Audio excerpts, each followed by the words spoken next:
பொதி சுமக்கும் கழுதைகளின் மூலம் 21ஆம் நூற்றாண்டிலும் நொய்யலாற்று பகுதியில் மணல் திருட்டு நடைபெற்று வருகிறது.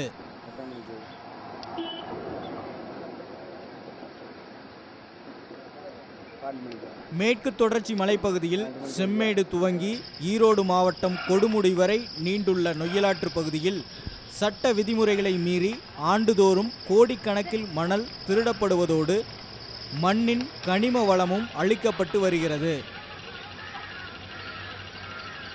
ஒவ்வொரு கழுதையின் முதுகிலும் தலா 100 கிலோ மணலை ஏற்றி சுமக்க வைப்பதற்காக கழுதைகள் இப்பகுதியில் வாடகைக்கும் விடப்படுகின்றன.